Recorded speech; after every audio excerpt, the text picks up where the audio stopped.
No, that was a statement, sorry.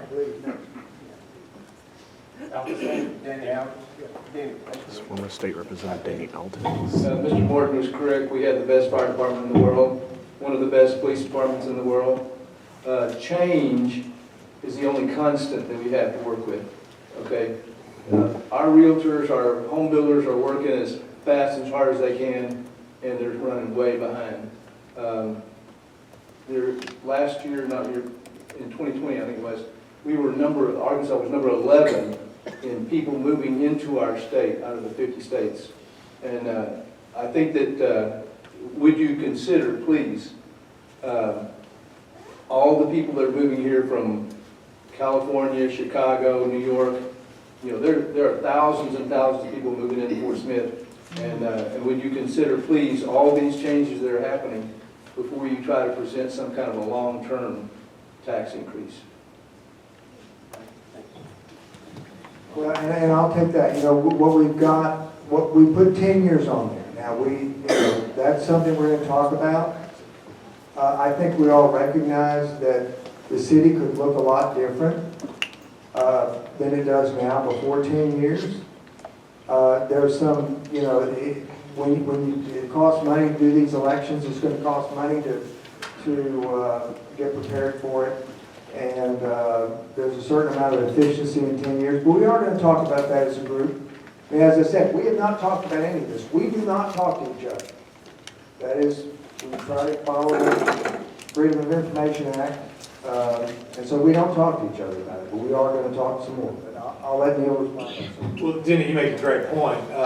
You know, 2021 was, from a financial perspective, from a business growth perspective, was one of the best years Fort Smith has ever had. We got probably the biggest economic development project in the state of Arkansas for the last 20 years announced last year. That was the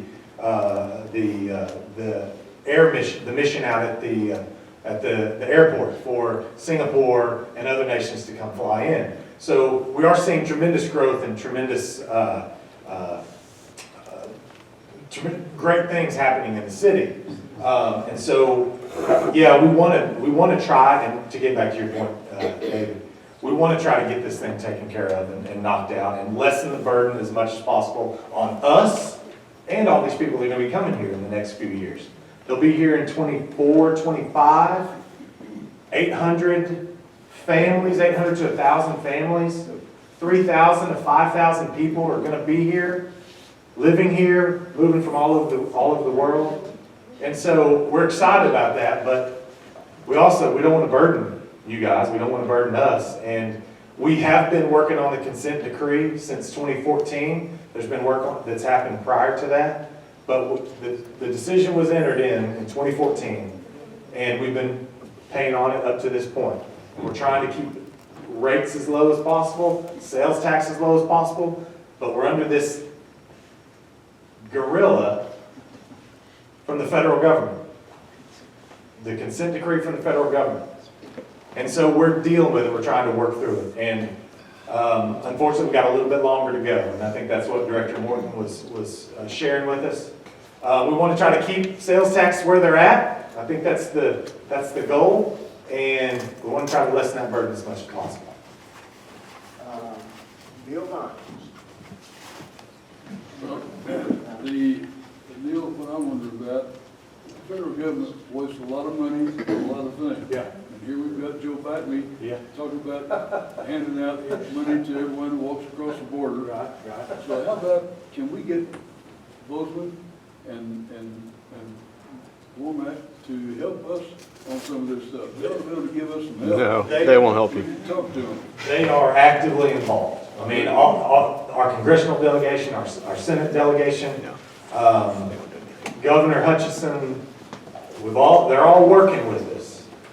We're not getting a lot of relief. That's the problem. They're just talking a lot, right? They're talking. We're talking. We're trying to appeal it in the courts, but we're not getting a lot of relief. We're not getting a lot of. The Justice Department is not playing well with us, Right. and so we're going different routes, going different avenues, and when we continue to get rebuffed, we're still stuck with it. we're still stuck with a consent decree. And so we'll continue to try to do those things, but we're still dealing with it, right?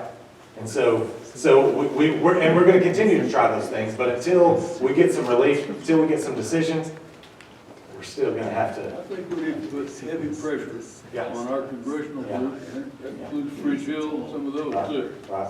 And they are, definitely, they are involved. They are involved. You could And working primary on them our as behalf. well.